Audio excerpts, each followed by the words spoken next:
Эгер ушундай чечилип башка маселе болбой турган болсо, президент мына чоң жигитне каалаган жайы бар. ошо кайрыла турган болсо ошончо. Бизге улуу урматтуу президентибиз, УКМК башчысы Камчыбек Кыдыршаевич бизге ушу көңүл буруп койсоңуздар. Каалаган жайы бар. Нагла эле айтты. Колуңардан келгенин кылгыла деп. Эми биз жетим бала эмеспиз да. Биз кайсы айыл өкмөтүбүзгө карасак, ошол айыл өкмөткө барып кайрылышка милдеттүүбүз, олар бизди караганга милдеттүү. Биздин энебиз да ол эми ол. Кеткени кимне кылган чоңдорду биз билбейбиз. Бирок бизге эмнеге биз карапайым эл страдать этишибиз керек. Биз эмне себептен биз кыйналышыбыз керек. Жегендер башка болсо, биз неге кыйналышыбыз керек? Биз алыктан кыйналып атабыз, үй сала албай, жашай албай. Ушул жерде эч ким сөтү жок, кыйналып ушинтип ар нерсе менен жашап жүргөнүбүздө, ушул мэр келип коюп берген деп айтып жүргөнгө жакшыбы тутунуп? Анан колуңан кел деген нерсени айтпай. Азыр башка маселени айтпай эле коелу эми. Суу боюнча, жол боюнча биринчи очередь ушу электр энергия экен да. Жарык болбосо жашоо кыйын экен бу жердечи. Мына 3 жыл, 4 жылдан бери жүрөбүз. Барбаган жер калбады. Кайерге кайрылдыңыз деп. Унутуп калдык 3 жылдан бери көрүнгөнгө кайрыла берипчи. Мэр дегенден кийин бул эми шаардын, мына Ош шаарын бир мындай башкарып турган президенти да. Бардык рычаг ушунун колунда. Мындай болуш керек дегенде болуш керек да ал нерсечи. Жок ушуну. Ушуга бир кайдыгерлик карабай бир свет эле суранабыз, ушу свет алып кете берип койсо болду. Каалаган жайы бар.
Assalamu alaikum, men атым Сүйүнбек Абдуллаев. Мына Чапалак айыл өкмөтүндө жашайм Дэвидна. Бирге көчүп келгениме уже 6-жыл болуп атат да. Буга чейин үйлөр аз эле. Азыр эми жылдан жылга көбөйүп атат. Баары жакшырып атат. Эми бу жерде жашаш более кыйыныраак. Шарт оор. Эми башка жер жок, шаарда жер жок. Ушу жактан берилген, ушу жерде жашап атабыз. Оор кыйынчылыгына чыдап дегендей. Анан суу, основной, свет, ушунун баардык проблема. Бунун аркасынан өзүбүздүн мэрге да кирип чыктык эле. Өзү обещать этти эле, 20-сында барам, мен жеринен көрөм депчи. Анан биз целый подстанцияны бүтүрүп бер дебедик. Чынын айткандачы.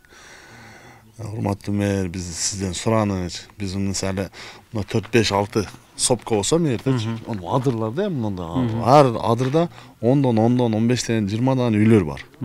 Анан эми ошолордун 2 адыр, 3 адырдын ортосуна источник алып келип берсин, трансформатор. Ошол жерден биягын өзүбүз тартып алайлы дедик. Анан ого деле мындай четке кандай эле кылып биринчи өзү обещать этти. Хорошо, биз ошол жолун карайбыз. Отпускадан келген экен, ошондо баардык рестин, тестин, газ, баардык адамдар отурган экен. Ошо именно ошо элдерди кабылдама күнү болду. Ошол жерге кирдик өзүбүздүн эл башыбыз менен. Жагдайыбызды айттык.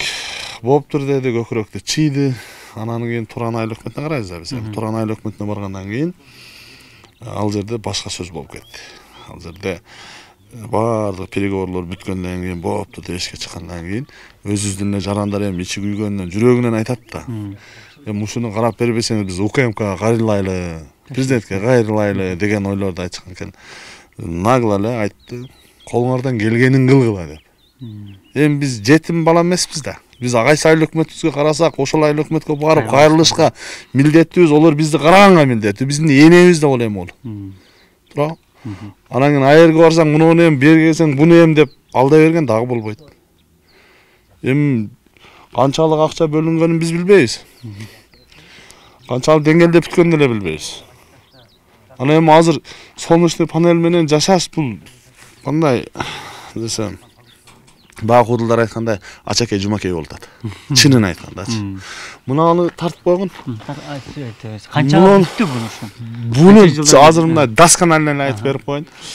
Ар бир панели $250 турат. Мен кредит алгам. Именно ушул жерге жашаш үчүн мен кредит алдым, 250 миң. Ар бир панелин 200дөн алдым. Жүргүлө дагы башка нерсеси дагы бар, ушулордун дагы бир сөзү көрсөтөйүн. Буну постоянно алып берет, сразу алып бере турган нерсе эмес экен өзү. Мындай не менен кетет экен да? Муну ал 5 киловатт чыгарып берет деп берген. Инвектор 5 киловатт чыгарат. Бул өзү план акча. Мына аккумуляторлордун баардыгы $300 ар бири. Алым жеткенин алдым. Минимальный светте отурам. Өзүм максимальныйга отуруш үчүн бундайдан бир 8-9 керек экен. Ошондо камсыз болот экен светтенчи. Эми азыр бу менен мына лампочкам жанат. Телевизорум иштейт, ошо балдарым мультфильм көрөт. Анан кийин ол печкени иштете албайт да, газ баллон коюп жүрөм да. Ошо газ баллон неме болуп койчу? Газ баллон менен жашайм. Тамак аш ошодо болот. Кышында от жагам. Анан эми ушинтип кыйналык салып болсо деле 5 жылдан бери жашап жүрөм. Канча мисалы канча тонн алып, анан кийин канчада бир канча сомго толтуруп турасыз. Анан эми бая туруп калган суу деле ден соолук кандай не болбосо керек. Ал естественно да. Буга сууну куям. Буну поливной кылып иштетем. Буну питьевой кылайын десем болбоду, суу тез айнып калат экен. Анан бул болбогонунан мынантип бирөөнүн машинасын арендага алып келип алгам. Бул таза суунуку. Таза суу. Жүрбөйт бул, сүдүрөтүп алып келип алгам. Иштетип турайын кампасын деп. Шаардан келсе 2,5 миң 3 миң сомго куюп берет таза сууну.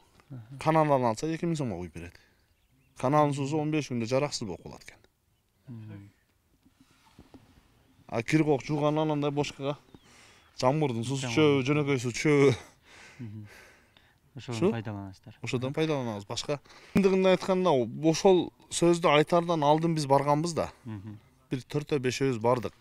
Эми о жерге жабылып, мына ол элдин баары баргандан пайда жок. О жерге эсептелген адам киргизет экен дегенден биз 5 гана бардык. Мына эл башыбыз дагы турат. Эл башыбыз баштап кирди.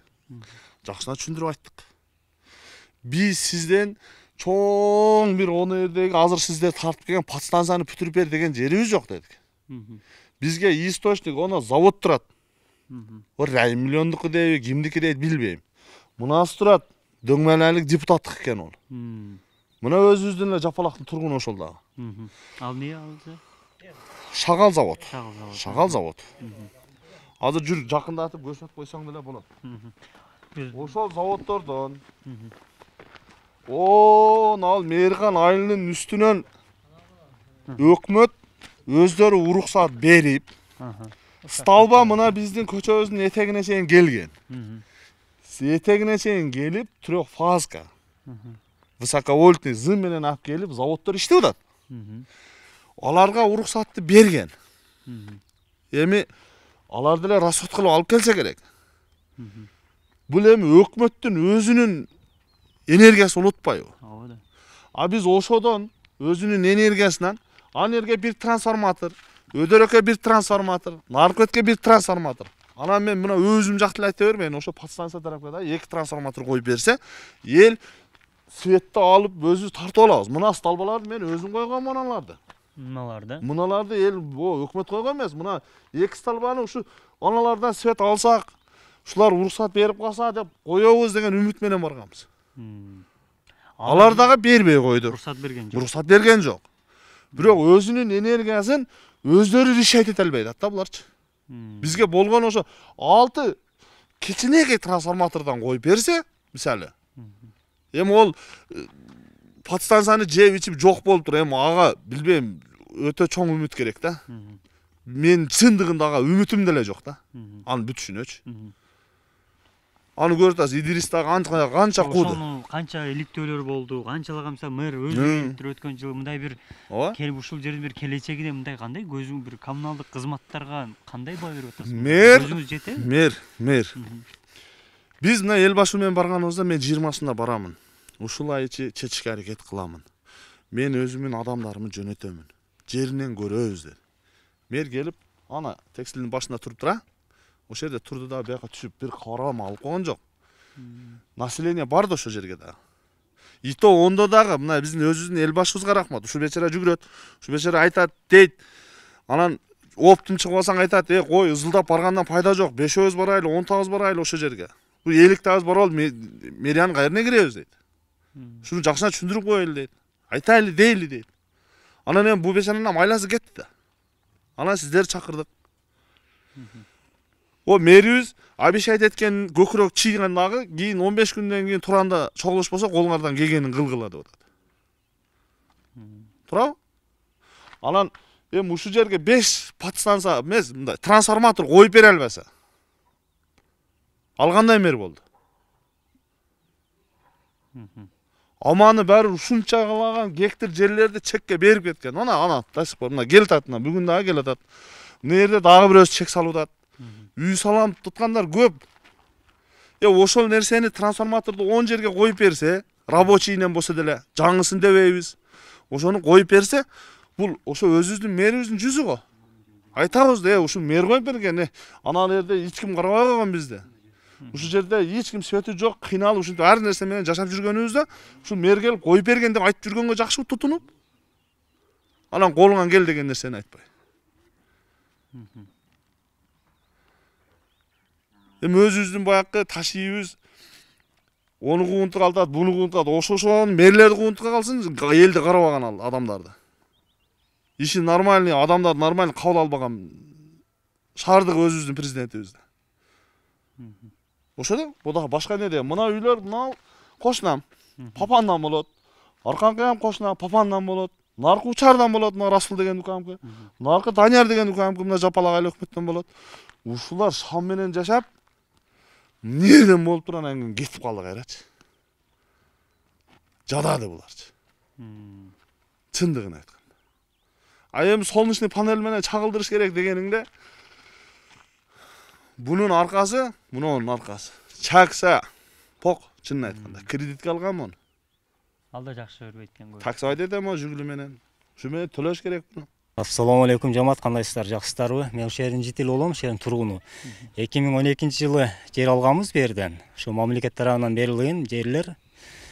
Анан бу жерде биздин көйгөйүбүз көп да, эмче. Мына көрүп атасыздар өзүңүздөр. Талай иштеке жок.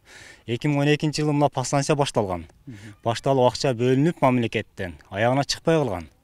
Буну жеп кетишкендер да көбүчө. Мен ушу 2018-ден бери ушунун артынан жүрөм. Көбүн алып келип тарттырдым. 3 жылдан бери соттошуп атабыз деп атышат. Мэрия деле каттай бери уже мэриянын бардыгы таанып бүттү менчи. Результат жок. Жеп кеткен адам бирөөнүн мойнуна албайт. Аны ушундай кайрылабыз бардыгына, эч ким биздин шаардын мэринин колунан келбейт экен. 3 жылдан бери чечилиш керек да, бул менин деген чиновниктерди алып барып кустуруп коюп атпайбы? Бул жөнөкөй эле нерсени жөн эле кустуруп койсо болот. 1 сааттын ичинде да иш алып барып туруп элечи. Ушунча эл 80 гектарда эл азыр жерде кыштын күнү вообще кыйын жашоочу. Жашап атасыздар деп. Жашап атабыз. Солнечный батарейканы коюп алганбыз. Солнечный батарейка эми күн барда иштейт, күн жокто иштебейт. Айла жок, шамчырак.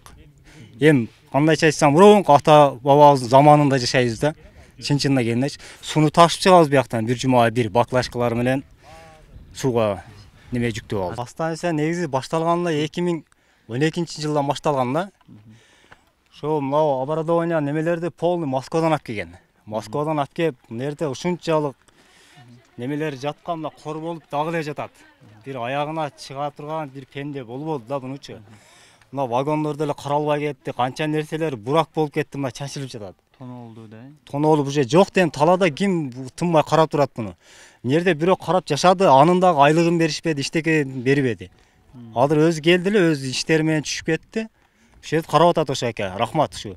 Келип карап, эч кимди неме кылдырбай, тийдирбей, калган колдон келишинче коруп атат. Эми ушуну кайдыгер карабай кичине акча менен бүтүрүп мына элге берип койсо болот. Таяр калганы келген мына. Ула высоковод келген полный ушуларды чачыш керек да. Чачып канча бир 4-5 подстанция коюп эле ошого улап коюш керек. Болду. Одан башка эч кандай кыйынчылык жок бу жерде. Ошо башынан бери жүрөт экенсиз, ушул жерде ошол баягы желип кеткен дегенде канча миллион сом ким жеген, кандай маалыматыңыз бар? Эми желип кеткени так точно манча сумма деп айта албайм эми. Бир сумманы айтып кайрылсам адан көп болгон, аз болгон эми болжол деле айта албайм. Эми крупный акча да бу жерде 80 гектардачы. Бу жерде даже анау устололор ham сайылган эмес, жарымына сайылып, жарымына сайылган эмес, толькачы. О, баш жакта азыр кетип атып көрсөтөм, аяктан жакшы баштаган. Бу жерде Мес Мырзахматов көзөмөлдөп жүргөндө полный иш болгон, бардык нерсечи. Мына жолдору шагыл төгүлүп, ошактан устоло тартылып калган, мына водозаборлор, мына каналдар ham ошонун убагында курулган. Ал жалган айтпасам бир 2 жумада бир чыгып туруп кабар алып турган. Ал кетти, эч кандай иштеке бардык ташталды, акча бөлүнгөн акча ham жок болду. Иликтеп келгенде бу жерде баягы интернетте деле бардык кабарлар болгон, баягы Идрис алып келип тартып кеткенден кийин киндер жеген баягы бир 2-3 адамдар чыккан. Электр энергиядан да бир жерден анан бу жерде УКСтун начальниги болгон да, УКСтун начальнигине бөлүнгөн акчачы. УКСтун начальнигине бөлүнүп, анан через ошо аркылуу кеткен бардык жергечи. Тендерди ошолор өткөргөн. Тендерди ошолор өткөзүп, ошолор берген да. УКСка главный мамлекеттен акча келген. Канча сумма экенин точносын билбейм го, ошол жерден таркаган да. Мырзахматов убагында иштеп жүргөн бул жерде. Ушул Мелис Мырзахматов ушул жерге чектерди берип, элдерге ушул подстанцияларды курдуруп, столбаларды койдуруп, Мырзахматов иштен кеткенден кийин бүттү да, уже токтоду. Башка мээлер бир дагы иш кылбай жатат, чындап эле. Келет, кылабыз дейт, сөз берет, обещать кылат, бүт кылбайт. Анан мен тааныштарым аркамда мисалы биздики бар контейнер. Аркамда чек бар, коңшуларым бар, ошолор келишет, ар жыл келет. Квартирада турушат, 15 миңден төлөйт, бирөөсү 25 миңден төлөйт запытныйда. Булачкасы бар. Үй салайын дейт, свет жок, суу жок, проблема, кетип калышат. Шуну Садыр Нуркочоевич, ошол Камчыбек Ташевичке кайрылып айтылдым, ушул жерде тезирээк кылып берсе жакшы эле сурайбыз. Мен ушул Татар айылынан жашоочусу болом. Балама үй чек алганбыз, ушул жерге бергендерине рахмат. Биринчиден чек бергендерге. Анан 2012 жер тартылган. 2000 канча жыл, 4-5 жыл болуп калды үй салганыбызга. Бул жака бөлүнүп чыгыш керек. Үйдө 3 келин турат. 3 семья жашайбыз, 3 комнат үйдө. Эми бөлүш керек да. Анын балдар менен балдар урушат экен, талашат экен. Биз бул жака үйдү салганбыз, бүтүрүп койгонбуз. Временка болсо дагы эптеп чыгып бөлүнүп чыксын деп. Эми ошого свет жок. Бизге майлы, сууну өзүбүз эптейлик. Светти эме кылып бериңиздер. Урматтуу Садыр Жапаров, Ташиев, Камчыбек Ташиев. Бизге ушул жагынан кичине жардам берсеңиздер, балдарыбызды бөлүп чыгарайлык, ушул жака өздөрү менен өздөрү тиричилик кылсын.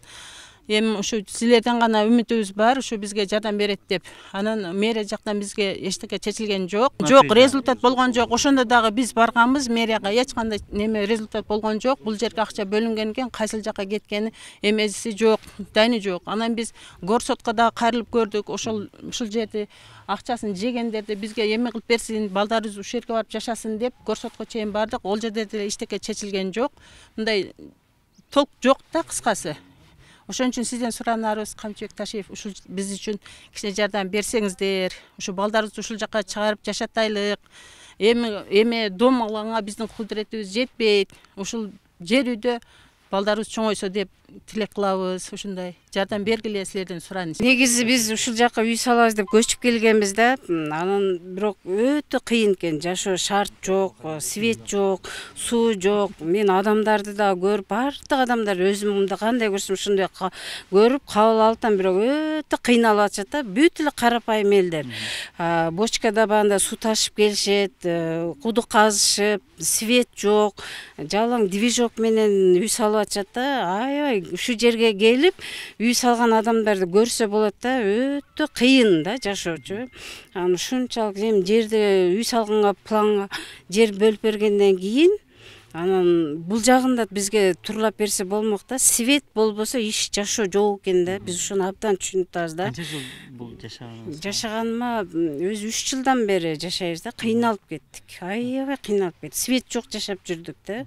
Көчүп келип алгам негизи ушу 90-жылдан бери жер ала албай ушул жерден эми алдык да. Эми жерге жетиштик. Эми үй салып жашап атабыз. Талаада эле жашап келдик. Анан эмне кылайлы? Анан жашоо шарт жок экен, же свет жок, же суу жок. Эч бир нерсе шарт жок экен да. Үй салып аткандарды көрүп, аябай кыйналат, жүрөгүң ооруйт. Көп адамдар үй салам деп келгендер дагы абдан көп. Үй салып жашайм дегендер, бир үйдө 3-төн 4-төн семейныйлар бар экен да, анан алар да үй салабыз дейт, келип эле свет жок, жолдор чатак, же суу жок, проблема көп экен да. Ошодон эле турушат да, кыйналышып же. Карапайым элге эле кыйын экен бирок. Ушунчалык эметкен участка алгандар карапайым элдер гана да. Карапайым эл гана эле айла жоктон келип кыйналгандан гана жашашып атат да. Чындыгын. Анан жанында колунда барлар, мына чоңдор, мисалы үчүн эч ким бул жака келип жашабайт да. Азыр бул мындай шарты жок эмеде. Только баягы карапайым эл гана чыдап жашай берет экен да. Свети жок болсо да. Ошол. Сиздер ошо мэриядан башка бир буга чейин бир иликтөөлөр да чыкканын көргөнбүз. Кайсыл жактарга мындай кайрылдыңыздар да, мамлекеттик органдарга, борбордук бийлик өкүлдөрүнө да? Ооба. Бул ушул жерде эжелер көптөр барып, аябай мэрияга барып эме алганда биз чече албайбыз деп, бизге карабайт деп ушинтип коюп, мындай түртүп коет экен да. Мэр. Ооба. Мэрия. Ошол. Биз билбейбиз, бирок ким жеп кеткенин, ким не кылган чоңдорду биз билбейбиз. Бирок бизге эмнеге биз карапайым эл страдать этишибиз керек. Биз эмне себептен биз кыйналышыбыз керек. Жегендер башка болсо, биз неге кыйналышыбыз керек? Биз абдан кыйналып атабыз, үй сала албай, жашай албай. В общем, жашаганга мүмкүнчүлүк жок экен да, кыйын экен да. Бизге свет маселесин чечип берсе жакшы болмок. Аты жөнүңүз айтып коюңуз. Зарина менин атым. Фамилияңыз? Ирселиева. Азыр мэр өзү чыккан. Мындай кылбайлыбы? Азыр Ушул жерге мен да баламан чек алганмын. Азыр фундаментин койдум былтыр күздө. Свет жок экен. Ошо движок менен алып келип бетон аралаштырып, мешалка менен. Анан кудук казырып, сууну сатып алып келип куябыз кудукка. Ошондо фундаментин койдук. Азыр мына жерде мындай келип адамга мындай караганда келечеги жок окшой эле көрүнөт да. Эч ким мындай талаалай келип жөн эле отуруп кеткендей эле болуп эмне кылат да, көзгө көрүнөт да.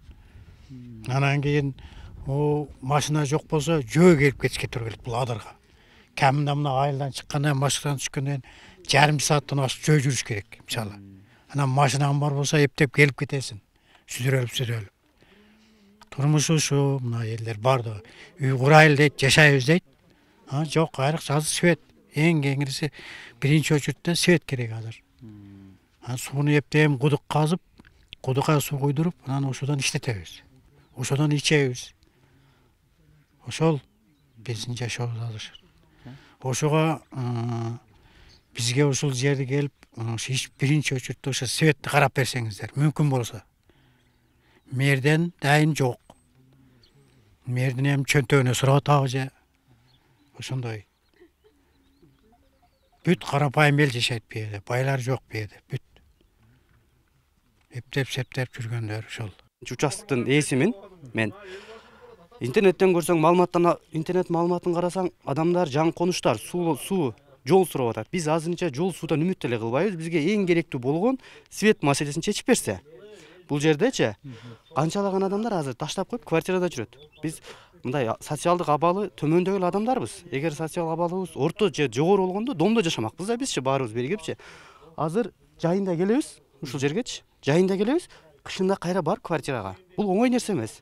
Анан биздин Кыргыз Республикасынын президенти Садыр Жапаровдун тышкарыдагы Курманкоз Зулушевка башкы прокурорго кайрылат элек. Себеби 3 жылдан бери биздин ушул акчаны жеп кеткен деген сотубуз бүтпөй атат. 3 жыл болду. Көзөмөл алып койсо, мез мына Ош шаардык бийликтен, шаардык мэриянын деңгээлинен жогору чечиле турган маселе экен. Эгер шаардык мэриядан чече алганыбызда, урушуп барып жүрүп болсо да чечмекпиз. Шаардык деңгээлде чечилбейт бул нерсе. Бул республиканский. Биз башка өлкөдөн келип алган жерибиз жок. Биз ушул Кыргызстандын жараныбыз. Бизде дагы мүмкүнчүлүк болсо шаарда отурмакпыз. Социалдык абалыбыз төмөн болгон үчүн ушундай адырларда жүрөбүз. Менин мисалы 3 балам бар. Свет келсе, ортодо турган үй меники, бүтүрүп мен ушул хотя бир комнатым болсо бүтүрүп келип жашайм ушул жергечи. Себеби мен дагы өз үйүм болушун каалайм. мисалы айткандачы. Ошонун урматтуу Курманкул Зулушевго кайтат элем, Кыргыз Республикасынын башкы прокуроруна өз көзөмөлүңүзгө алып койсоңуз. Себеби 3 жылдан бери соту бүтпөйт. Адашпай айткан болсом, мен интернеттен алган маалыматым боюнча Кулбак деген адам больницада качан тартса, больницада болот. Ден соолук берсин.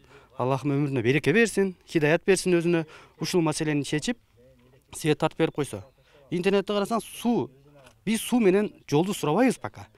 Адамдар башка жан конуштарды кара сурап атат, чыгып атышат, суу тартып бер, жол тартып бер. Аларга караганда биздики маанилүүрөөк. Свет маселесичи. Шуну республиканский деңгээлде карап койсо, бул жер өтө чоң жер. Азыр да көп адам келе алган жок. Мен ушул жерде 3 жылдан бери мына үйдү салып жүрөм. Көбү квартираны ушу бир комнатым болсо да бүтүрүп келмекмин. Себеби квартираны тажадым. Азыр квартира шаар 15 000 кеминде. Алар арасында бир комнатым болсо да бүтүрүп, анын нарагында адам жашайт.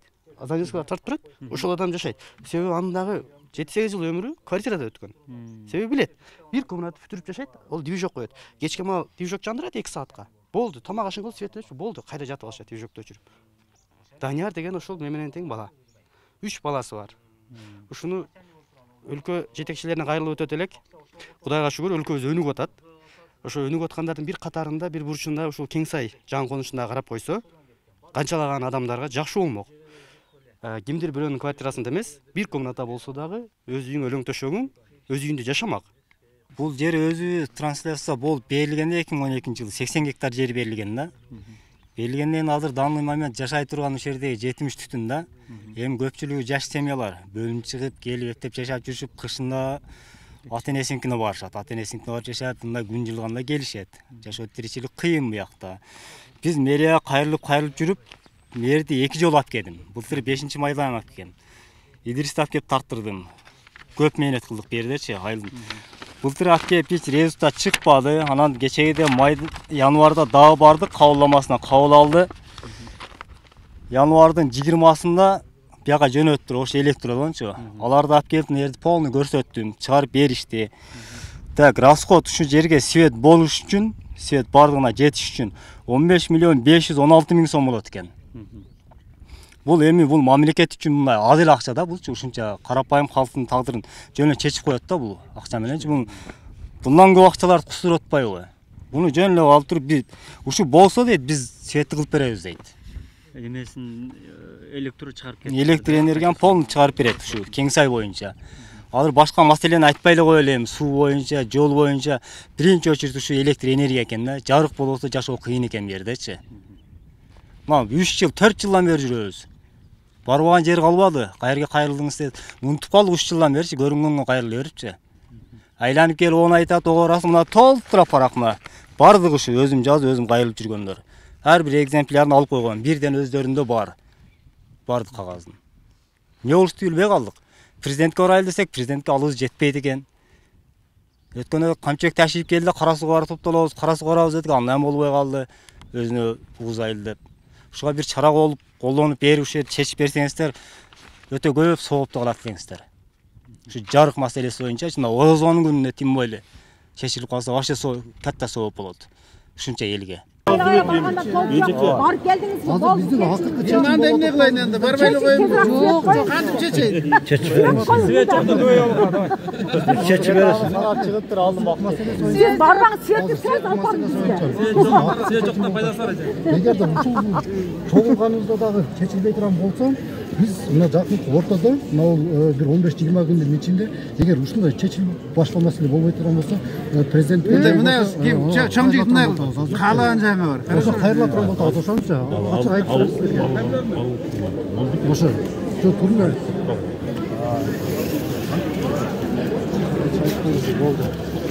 Бизге улуу урматтуу президентибиз, УКМК башчысы Камчыбек Кыдыршаевич бизге ушу көңүл буруп койсоңуздар. Ушу жерде талаада жашагандай эле жашап жүрөбүз да, илгерки баягы эстерден мурунку ата бабаларыбыз жашаган заманда элечи. Шамчырак менен шаардын бийликтерине кайрылып бүттүк бардыгыначы. Барбаган жер калбады. Ачыгын айтайын, кагаз толуп калды. Кайерге кайрылыштан билбей калдык. Атаңа бар, энеңе бар, ого бар, буга бар болуп жүрө берет экен. 3 жылдан бери ушул жерде жашайбыз, мына свети жокчу. Өткөндө мэрия барганда эми айткан, эмне болуптур, продуктан ушу айылдагылар топтоп берсин, бир 2-3 күн ушул жерде Кеңсайга чыгып жашап бергилеши деп. Өзүңөр ошол жерде көрүп, башыңардан өткөзүп, былтыр келген, былтыр 5 майда алып келгенбиз мэрдичи. 1 жылдан бери эч кандай результат болгон эмес, мына бакыт жеткен алып келгенбиз. Кечеги дагы кайрылдык. Кече мына Токтогул мектепте чогулуш болду. Ага дагы чыктык, айырды дагы кайрылдык.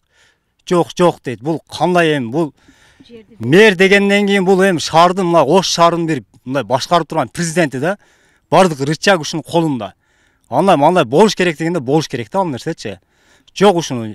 Ушуга бир кайдыгерлик карабай бир свет эле суранабыз, ушу свет алып келип берип койсо болду. Башка нерсесин адам элдер өздөрү кылат. Бизге жашоо кыйын болуп атат. Бизге ушу жардам бериңиз, сизден суранарыбыз. Балдарыбызды ушул жака бөлөлүк, ушунчалык үмүт менен алгандан кийин, үмүт менен үйлөрдү салгандан кийин ушул жака жашасын балдарыбыз.